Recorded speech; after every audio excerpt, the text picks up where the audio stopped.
Baby, it's cold outside. You hear me, fingers? It's chilly. I'm tired of you calling me baby. Listen to me. This is the kind of weather that you can't spend all your time outdoors. You're not going to be able to spend the normal hour and a half, 2 hours smoking your cigar. You may only be able to handle 30 minutes. So we figured might as well help people with some cigars that'll be quick, easy, and well worth it. It's Eat, Drink, Smoke. I'm Tony Katz. That right there is America's favorite amateur drinker, Fingers Malloy. And this is the Undercrown Maduro Flying Pig from Drew Estate. It is a 4 1/8 by 60, which means it's 4 1/8 inches long. Always makes Fingers Malloy laugh. And the ring gauge is a 60. That's the diameter of the cigar, or basically how thick it is around. That's right. Small, but with a punch. I believe the joke writes itself. Look, I am not a fan of this methodology at all, Fingers Malloy. I want to be able to enjoy the cigar I want to enjoy, and I do not want to be constrained by time. But reality is reality. Very often, you only have 30 minutes or 45 minutes. Very often, that's all you're looking for. Very often, weather does have an impact. Cigars like this, whether you're talking about the Maduro Flying Pig, whether you're talking about things like the short story from Arturo Fuente, if you're talking about another Arturo Fuente, the Eye of the Bull, which is a 3.5-inch cigar. Sometimes, good Lord, man. You've just been waiting for this. Sometimes referred to as dog walkers, right? You go, you walk the dog, you have the cigar, it's done, boom, and out. But it still needs to have flavor. It still needs to provide value. This is a Mexican San Andrés wrapper, Connecticut in the binder, Brazilian and Nicaraguan in the filler, and will still play in that medium to full range. No, I know that this is not what you would refer to as, or what the kids would say is your jam, this particular size. But for me, you brought up the cold temperatures. There's that. I may be smoking one of these outside of Ford Field this weekend before the Lions playoff game. But also in the summer, if you know you're going to be outside grilling and you're only doing burgers or chicken breast, you're only going to be out there for a half hour, this size is perfect. It's not. You're as wrong can be, and I'm ashamed of you. Not for me. But I get that it is for some, and I think that part of our job is to explore these things. Now, in order to smoke this, we have brought along our pick. So here at Eat, Drink, Smoke, eatdrinksmokeshow.com, the shop will be up soon. We actually have our own that you can purchase with the Eat, Drink, Smoke logo. What a pick is picture it as a very, very heavy-duty toothpick. It's a piece of, it's like a spear. And you can put it into the final third of your cigar so you can smoke it down as much as possible and you're not going to burn your fingers. When you're only dealing with a 4-inch cigar, you want to be able to get as much out of it as possible. Yeah. Right? You don't want to be like, oh, my fingers are there, I can't. Now you've eliminated an inch of the smoke because your fingers are. That's a mistake. So you can get a pick, you can get them anywhere. You can get it from us at eatdrinksmokeshow.com, or you can get it anywhere. It can be fancy, not fancy, whatever it is, and use that. You can use it right from the beginning. When the cigar starts getting closer to the fingers, you could use that as well. For a 4-inch cigar, Fingers Malloy, a little bit of heft. A little bit of heft for this 4-inch pup. Beefy. Is that what you would say? Yes. Also, with this pick, it's good for if, say, you got a tight draw and you want to try to maybe loosen it up a little bit at the cap where you cut it, poke it in there, move it around a little bit. Sometimes that will help make it a little easier on the draw. And speaking of the cap, we did a straight cut on this. I would not suggest on this cigar, because of the full-bodied nature, a V-cut. A V-cut would cut into the cigar. You'd save a little bit of the cigar. And you're only dealing with a 4-inch cigar. It makes sense. But a V-cut would also intensify the draw. And that's not necessary. That is not necessary at all to intensify something that already has some real strength to it. Right? You've got some Habano, Connecticut in there. You got that Brazil Matafina in there. You've got that Mexican San Andrés, which offers that little bit of sweetness. And that's what really in a 1-2 punch, you can feel the spice on the tongue. I actually feel a little bit of spice on the lip, Fingers Malloy, as we've just started this up. But as it sits for a minute, little touch of cream there on the tongue, starting to balance it all out. Yeah, I've got that touch of cream. I'm not really getting spice yet, but I doing it wrong. Do it again. But there's also a roasted nuttiness to this on the light. I'll be interested to see. I can see that. How this changes, because you always go first, third, second, third, final third. Where you're not gonna have a lot of time when it comes to going from third to third on this. Yeah, I don't disagree. I'm not expecting much change. Now, the Underground series, I've had a bunch of these cigars, and from the Liga Privada line from Drew Estate, the Feral Flying Pig is amongst my all-time favorites. The construction of that cigar is, to me, without equal. That's how good I find it. I think that is just a beautiful shape. It feels so demanding in the hand, right? You feel it's so stout. I adore it, and I love the way that it smokes. I absolutely love the way that it smokes. So this is the Undercrown Flying Pig, which is just over 4 inches by the 60 ring gauge. Now, Fingers Malloy, as we have just started this up, usually we would say, open up your notebooks, write it all down. What did you eat today? What did you drink today? The weather. It's already getting cold here in Indianapolis, Indiana, as we record at Blend Bar Cigar, blendbarcigar.com, Indianapolis, Pittsburgh, the Woodlands, just outside of Houston. And then what did you eat? What did you drink? Because that can have an effect on your palate. And then you break the cigar up into thirds, first third, second third, final third, and you write, what are the flavor profiles that you're getting, and then you go back and you smoke that cigar 2 months from now, 6 months from now. You compare your notes, you get your through lines of what you thought of the cigar. You're right. You're not breaking this one up. Just write your notes. And write your notes in terms of time. If this is let's say a 45-minute cigar, every 15 minutes, write down your notes. Think of it that way, and it'll make it a lot easier. But the question is this in your humidor, Fingers Malloy, at $16 a stick? I mean, we have to get into this. That's you're basing it on the size. Yeah, exactly. And really, if you're talking about a 45-minute smoke, $16. Boy, this is gonna have to knock my socks off. But we're discussing cigar for purpose. Yeah. Would it be better if the cigar was $12 and you wasted half of it? Well, of course not. Well, or would it be? You see, I don't think you've thought this through. I think you're gonna need to get an abacus and take some time and figure this out. Maybe a Ouija board. I wouldn't. Some essential oils. Oh. And take your time and understand which way you would go with this. Now you got me on essential oils. The Undercrown Flying Pig Maduro from Drew Estate. That's what we're smoking. It's a new year, and people have got their resolutions, and sometimes people make the silly resolution of losing weight.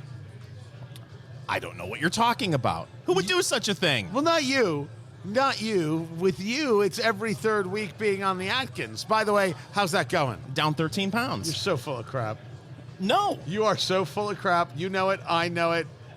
Everyone in Eat, Drink, Smoke Nation knows it. Wow. It's hurtful. You're basically saying that I've turned Eat, Drink, Smoke into my own den of lies. Yes. Yes, that is exactly what I'm saying. It's Eat, Drink, Smoke. I'm Tony Katz, and that right there is America's favorite amateur drinker, Fingers Malloy. And welcome to the good people in Atlantic City on WPGG. Good to have you. Or you might be listening on WENJ HD3. Bringing in Atlantic City because they know, Fingers Malloy, you like a good bit of the gambling right there. So when are we making the road trip? I don't know. We got to get invited. And to the people in Peoria, Illinois, on WMBD and WPBG HD4, good to be with you guys as well. When are we making the road trip? Whenever we want. Okay. Whenever we get invited, Fingers Malloy. But people are worried about their health. People are concerned about their health. They make the New Year's resolution, and one of them is to lose weight. And here are the 6 bad snacks you should be eating when trying to lose weight, according to the dietitian. So again, bad snacks, yet you should eat them to lose weight.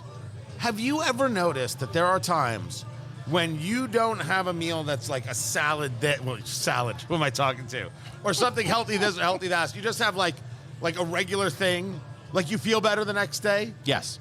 It's the weirdest thing in the world that your body every now and again needs to get off of that and have a little bit of fun, and you'll feel better. You think you look better too. Bourbon. What?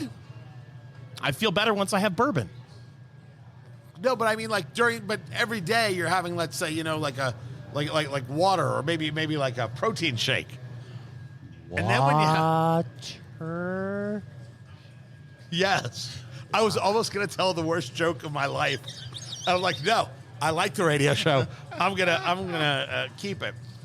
So some of these things make perfect sense, like nuts as a snack, because it's fatty, right? There's a lot of fat in there. There's a good amount of protein in there. There's fiber in there.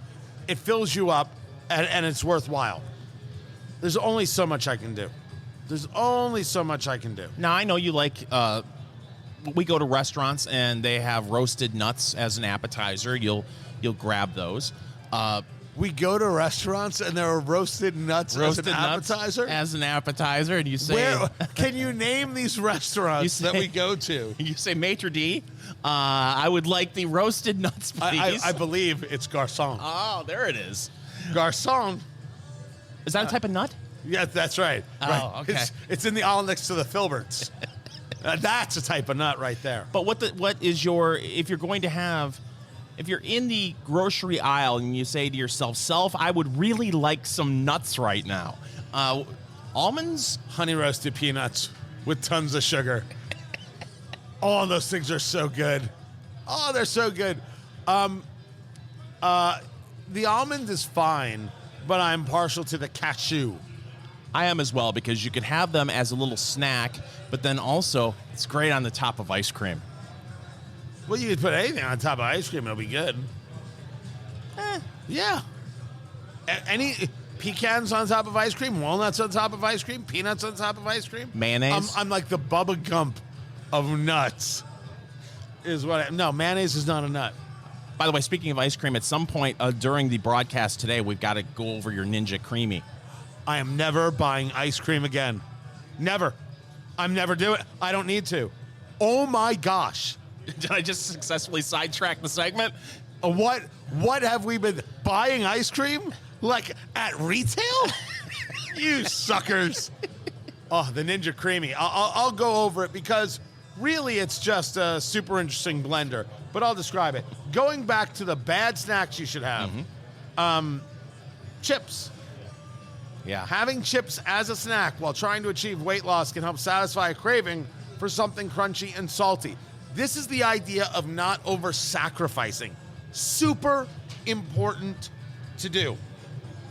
It's important to allow yourself opportunity. I think it's important to allow yourself that opportunity after you've had a full meal to satisfy that craving instead of waiting until you start to get a little bit hungry, because it's very easy to satisfy a craving when you're hungry by eating a whole bag of chips. Yeah, you don't want the whole bag. And that's a big one. Don't open the bag. Don't reach into the bag. Pour it into a bowl. Put the bag away. Now you're only dealing with what you're dealing with. I love fingers that you and I are giving weight loss advice. I think it is. I will admit, I have, from my height, I have lost 40 pounds. Good for you. I have kept it off with ease. But before the holidays being really sick and not working out at all, and then being on vacation and not working out at all, 10 pounds. You've gained 10 pounds back? I've already lost some of it, but I did. I gained 10 pounds, and let me tell you, I felt great. like people get really worked up about that kind of stuff. I don't see its value at all. And admittedly, if I was just gone for the week of vacation, I would have gained 4. Right? But yeah. I literally did not work out and ate anything I wanted when I had the cold for 2.5 weeks before the vacation. So it was 10. Not worked up about it at all. Would have destroyed me 5 years ago.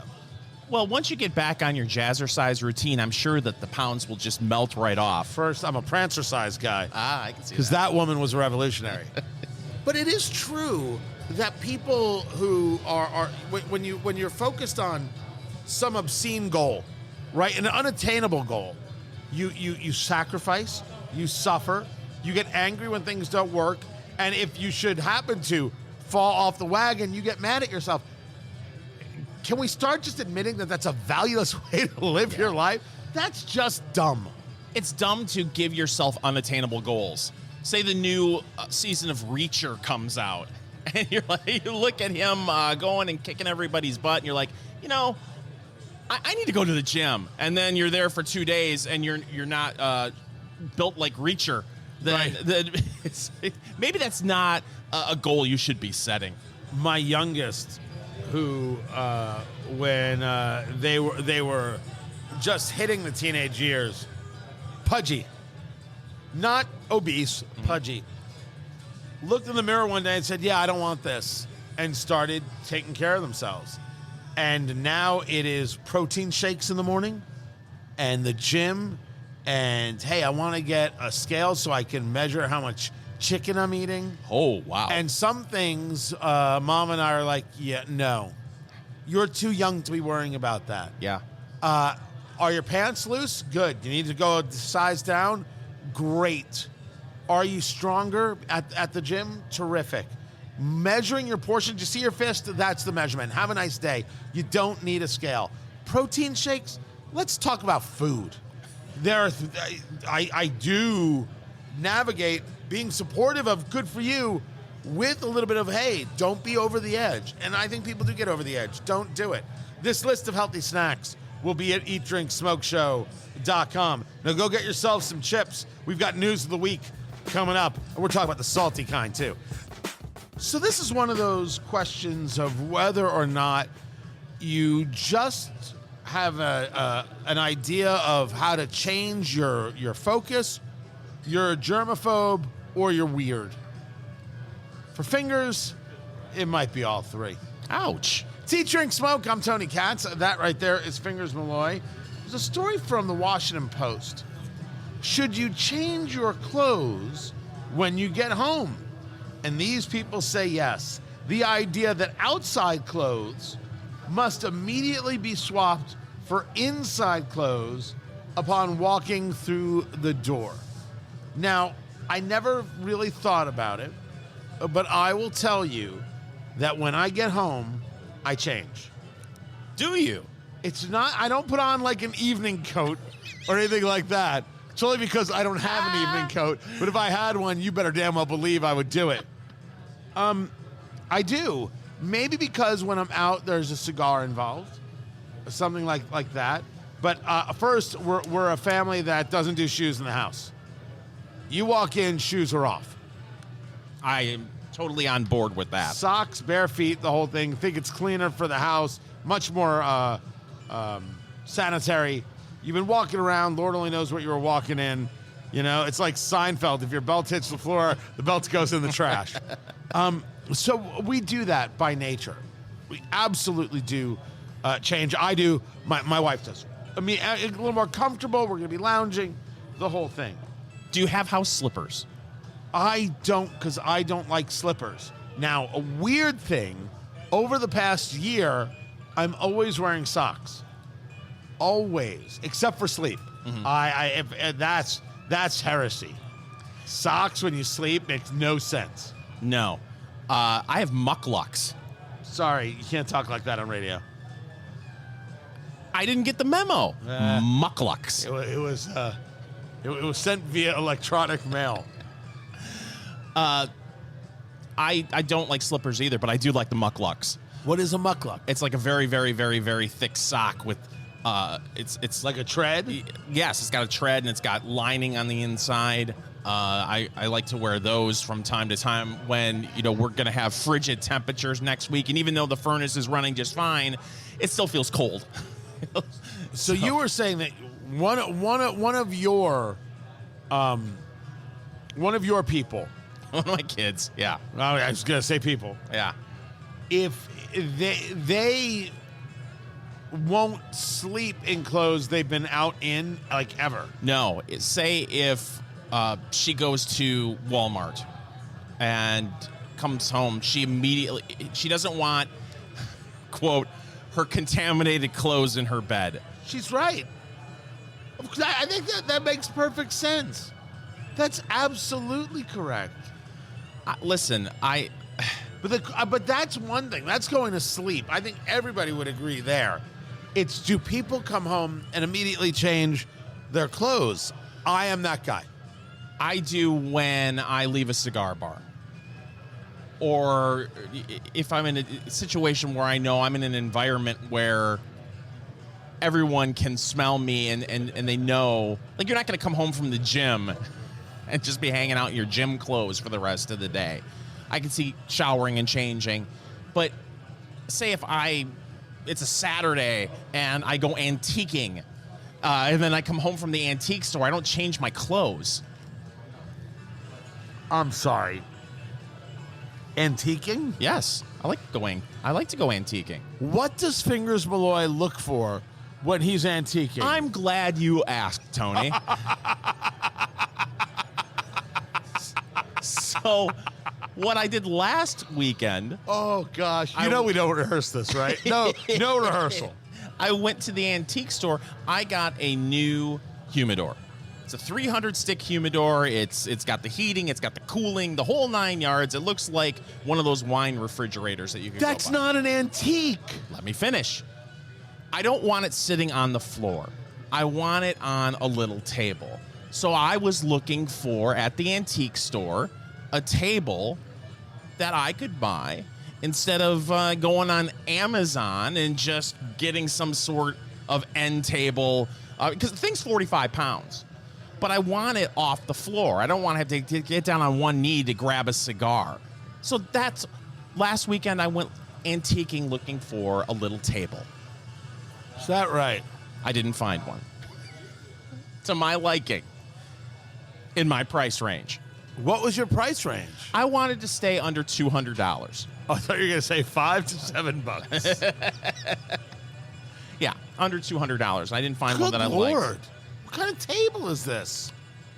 You'd be surprised at how expensive tables are at antique stores. I found one that I loved. It was $300, and I thought to myself, okay, that's crazy for what I want. Because also, keep in mind, this is a black, basically, refrigerator is what it looks like, but It's a humidor. So you put that on top of an antique table. It's like, I don't know if I want to spend $300 on this. So... yeah, that's where I'm at. When you get back from the antiquing, do you immediately change your clothes?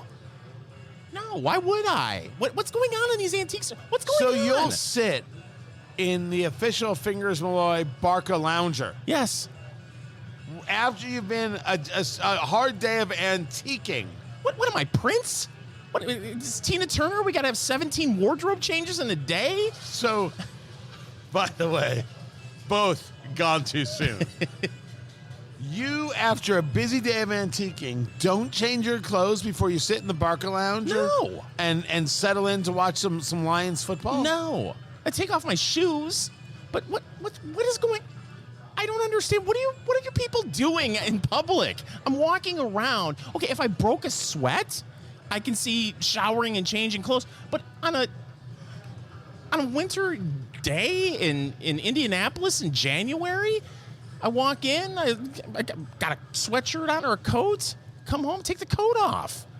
What is this? Am I on trial here? I haven't said a word. Secondly, upon hearing you say that, yeah, that's weird. That's weird. We need to make sure that we highlight this segment and have it on eatdrinksmokeshow.com and have people chime in. We're going to have to set up a poll. Oh, a poll. Have we ever done that? We have never done a poll at eatdrinksmokeshow.com. And we're going to do one on X.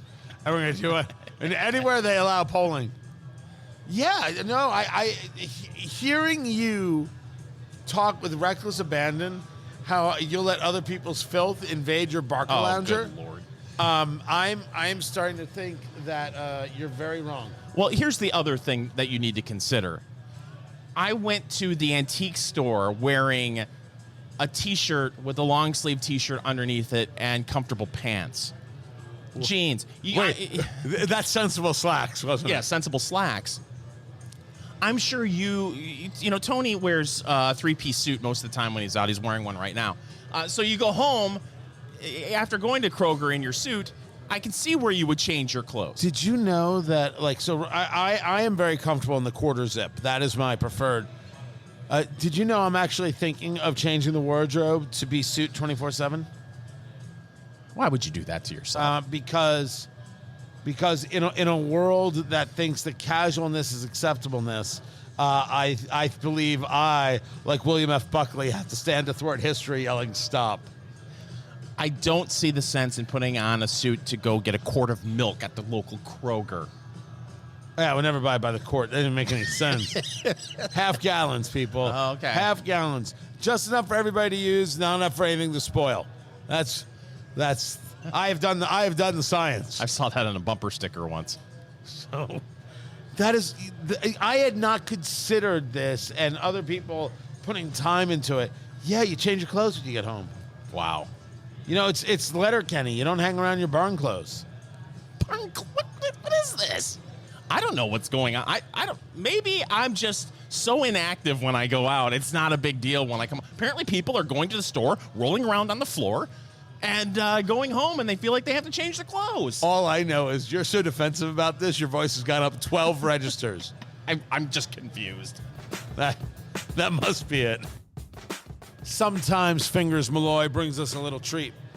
Something to try that we don't normally think of. You know, we're people who do bourbon and we do rye. Sometimes we'll do a tequila, sometimes a mixed drink, and sometimes a beer. But when he hands you Chocolate Volcano Chocolate Dessert Stout from Heavy Seas Beer, you say, thank you, Fingers Malloy. Thank you. You're welcome, Tony Katz. See, Drink Smoke. I'm Tony Katz, and that right there is America's favorite amateur drinker, Fingers Malloy, from the people at Heavy Seas Beer, hsbeer.com. This is the Chocolate Volcano Chocolate Dessert Stout, coming in, Fingers Malloy, at 9% alcohol by volume. Right there. First of all, the bottle's standard bottle. The label itself is a little nondescript. I mean, it's got a volcano and a skull and chocolate beers coming out of it.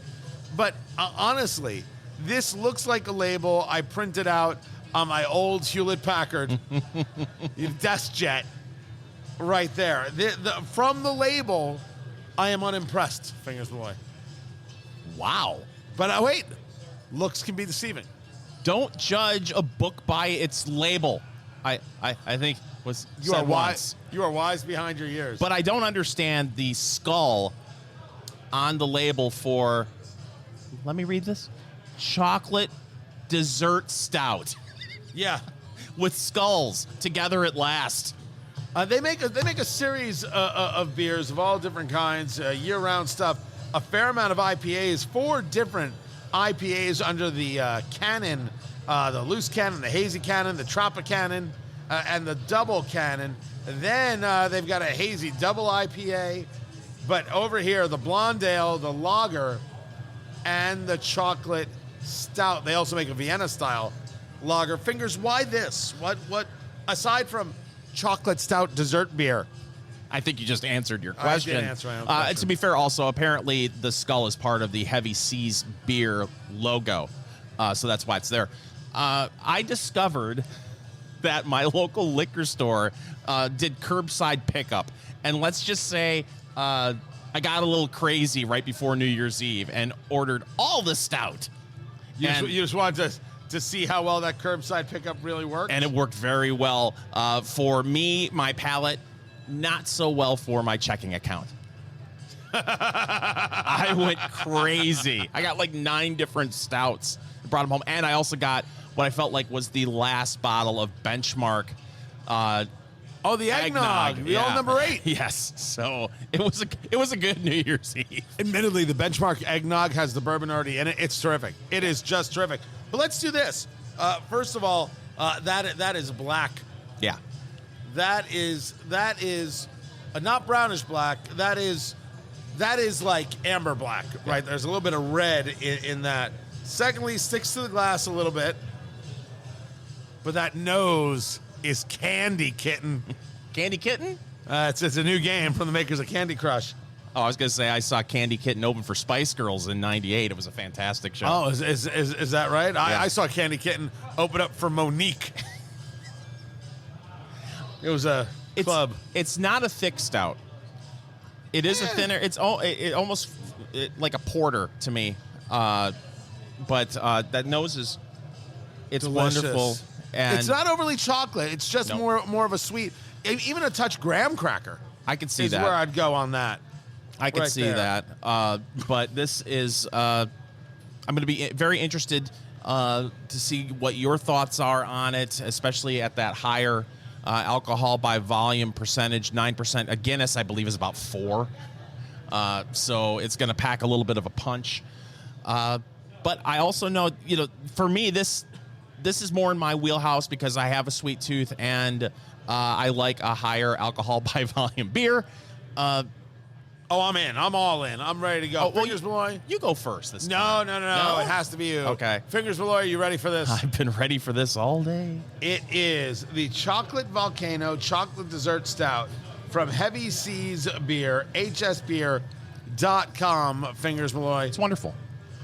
It's wonderful. It's got, there's a little bit of chocolate there, coffee. It's not as sweet to me as you think it would be from the nose to when you're actually taking that first sip. One thing is for sure, you know how sometimes when you get a beer that has a higher alcohol by volume percentage, you taste it? Right. You don't get that with this. This is brewed with cocoa powder, which is imported. Oh. Well, that's how it gets the flavor. And cocoa nibs. That's what it's brewed with right there. Are you? I'm going in.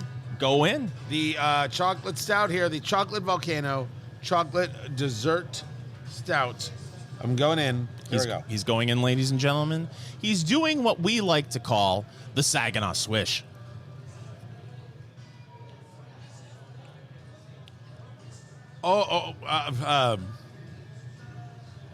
You will be surprised at how bitter that finishes. That is not what I expected in a finish.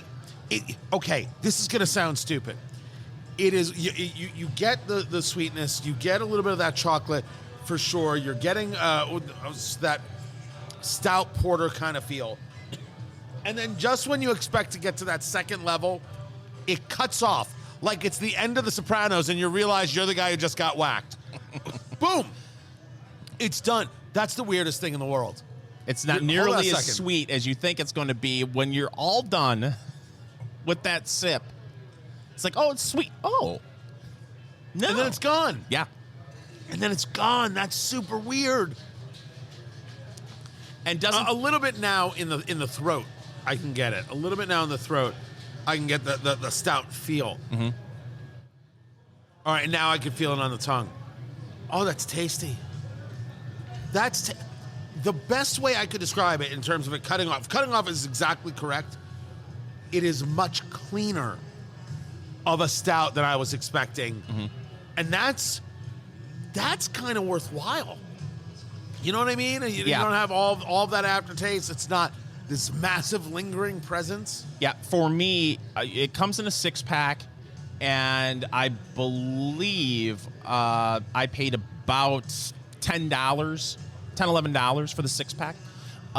That's not awful. No. And when I bought it, I thought to myself, okay, this is a 6-pack where I could only have one.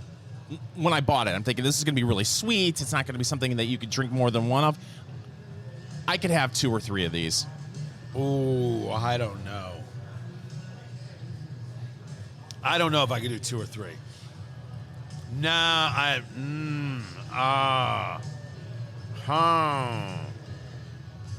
No, 1. What is it about this? Because I know, again, you don't have the sweet tooth that I have. Yeah, but I don't think it's overly sweet. No, it's not. It's not, which is actually something kind of pleasant about it. It's super enjoyable. I don't know. There's something about how it finishes that makes me not want to. I want to finish this. Yeah. But I don't know if I want to go for another. Here's the thing, too. On the exhale, that's when I say to myself, oh, yeah, 9% alcohol by volume. I can totally see that. Oh, I don't feel that in the slightest. No? Oh, not at all. I forgot it was 9%. Maybe that's why I'm feeling it. No, I don't. I don't feel that at all. Chocolate Volcano. Chocolate dessert stout from Heavy Seas Beer. Eat, drink, smoke. It is your cigar, bourbon, foodie extravaganza. That is Fingers Malloy. I'm Tony Katz. Find everything at eatdrinksmokeshow.com. Drinking the Chocolate Volcano, which was my name on Tinder. The chocolate dessert stout from Heavy Seas Beer. What is that, 9% alcohol by volume, Fingers Malloy? Yes, sir. I don't get any hit of that whatsoever. I don't get any punch in the face from this whatsoever. It's nice. And it is. I mean, clean is a way I would describe it. It doesn't give a heavy aftertaste at all. No punch in the face. I did notice on my first or second sip, when I exhaled, I could sense the alcohol. But for the most, and again, maybe it's because all I've had today is coffee. So maybe that has something to do with totally empty stomach. Should have been like me and had a couple of bison burgers. I should have. But no, you really don't notice the high alcohol by volume content. And to me, at $10.50 for a 6-pack, it's in my refrigerator. I'll go back and get another 6-pack. Yeah, this works. Now, admittedly, we're stout people. We don't understand the IPA people. We think they should be left alone and left to their own devices, and they should drink all the IPAs they want. It means more stouts and porters for us. But this is where we like to be, like that thicker, that richer, almost with a chew. What's interesting about this is this doesn't have a chew. No. This doesn't have that thickness as a stout. But it's got a nice overall flavor and a really very, very little aftertaste, which I think people will appreciate. You know something? You bring up the IPA. And I think one of the reasons why I'm so bitter about the IPA people, it's because IPAs are so popular. Ridiculously popular, that when I go to a brewery, when I go to a bar, and I say to the bartender, barkeep, give me your finest stout or porter. And they look at me and say, I'm sorry, we don't have any of those. Would you like one of our 34 IPAs? It's like, really? You got 40 beers on tap and 34 are IPAs? It's madness, Tony. It's angering. Give us a porter, give us a brown ale, give us a stout. Just throw us a little bit of love. That's all we're asking for. Nothing more and nothing less. And we are smoking from Drew Estate, the Undercrown Maduro. This is the 4 1/8 by 60. This little fat guy perfecto. It's a nice stick. Mexican San Andrés in the wrapper, Habano, Connecticut in the binder, and that filler with the Nicaraguan Habano and the Brazil Matafina. Overall, I mean, by the way, it pairs beautifully with this stout because there's just a little bit of spice that's coming. You had mentioned that you get a little bit of a nuttiness undertone, which I think I could see and understand. A little bit of a cream there. It pairs beautifully. And the reason we smoke the cigar is this is being a 4-inch cigar. We've got super cold weather coming in many parts of the country. If you could only be outside for a half an hour, what would you smoke? So wanted to give this a go. What's weird is we're on 90 minutes. Yeah. And we are still smoking. Now we're talking and things like that, right? Might be a little bit different for you. It is smoking slow and easy. Yep, and it made me totally re-examine my thought process when it came to, is it in my humidor at $16 a stick? I don't feel like we are smoking incredibly slow. If we were at the cigar lounge, the two of us talking, just having normal conversation, this has been an hour-long smoke at least. It's probably going to go over an hour. $16 a stick, yeah, okay. I'm all in. I like it. It's a very, very good stick. And we're using our Eat, Drink, Smoke pick. So think of it as like a really sharp toothpick. But ours has a base the way we design them so you can hold it. So it's this basically a spike that you put into it so you can really smoke the cigar down and not have your fingers in the way. Won't burn your fingers. You're not losing some of the cigar. On those shorter cigars, it's very often a practical thing to use. And if you're somebody who really likes to get every bit of the final third of your cigar, this works. The shop will be open soon enough over at eatdrinksmokeshow.com, and these will be for sale. Time Fingers Malloy for News of the Week. Wow. I'll tell you, Tony, this border crisis is just madness. And now you're seeing something that may really turn a narrative, and that's what's going on in New York City. There was a school in Brooklyn that closed up. And James Madison High School. Yep, sent all of the students home because they were going to house 2,000 migrants in the gymnasium and throughout the building during the storm. And now you have obviously upset parents and some politicians in New York who are saying this better not be a precedent and not start being a regular thing because people are angered. It's absolutely going to be a regular thing. So these illegal immigrants and others were in a field in basically a tent city that was set up by the city of New York. They claim to be a sanctuary city. Texas took them up on it, whether they wanted it or not, because you have amazing numbers of people. You have sectors, areas like Eagle Pass, where you're outnumbering Border Patrol agents 200 to 1 in terms of people coming across the border. And these people are not coming to Texas, they're coming to America. Yeah. That means it's all of our problems. So New York not having a place to put people, put them in this field. Well, a very cold night was coming, so they decided to move everybody to the auditorium and the gymnasium of James Madison High School. And they told the students, you will have e-learning. It goes a step further because in the e-learning, it also stated, if you feel the need to speak to a teacher, please RSVP here. Oh, my goodness. So it was nothing more than here's some assignments. There was no actual school.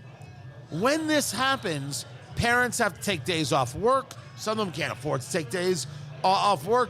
There's a whole childcare thing that has to be readjusted. And a big argument is, well, wait a second. They came across the border. They're looking for a better life, let's say. Sure, I'm not going to say no to that. I'm going to ask questions about it. I'm not going to say no to it. But our kids, the reason we pay these crazy New York taxes is for these schools to be able to send them. Now you're saying our kids don't get to go to school. They get to go. They get consideration. They're not in the country legally.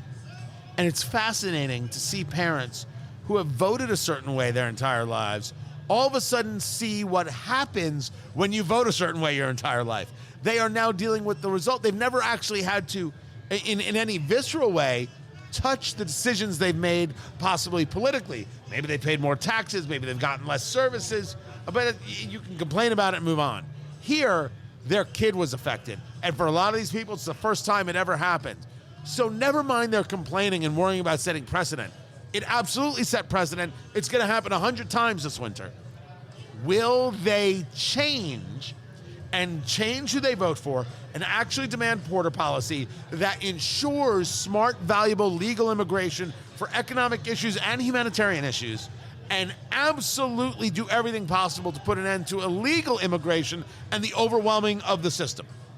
No. Okay, I'm glad we had this talk. Well, the other thing that I find amazing... You know you're right, by the way. Thank you. Everybody knows you're right. What I find amazing about this, too, is you hear a lot of city leaders, community leaders saying, listen, our town is not equipped for this.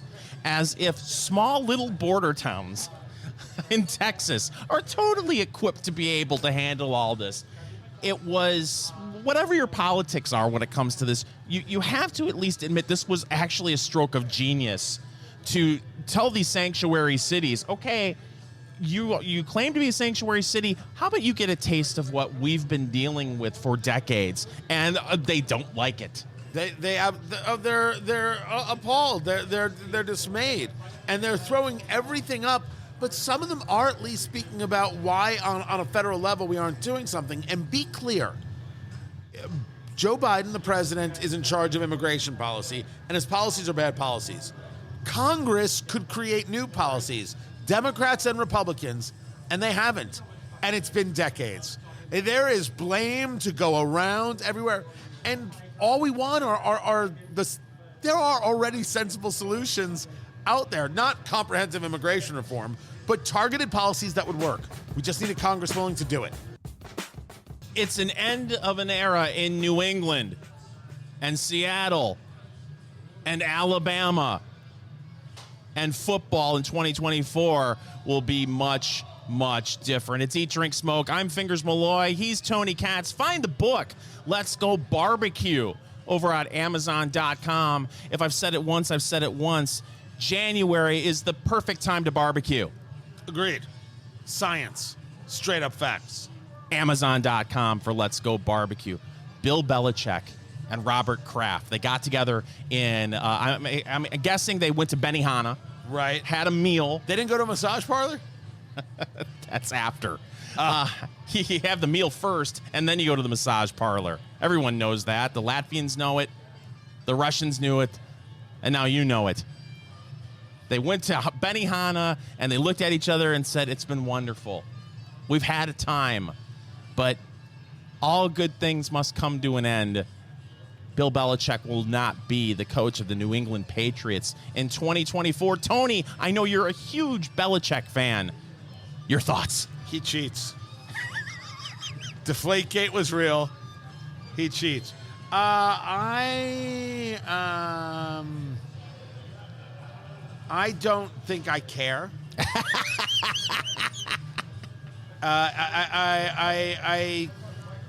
I think that this is an idea of things end.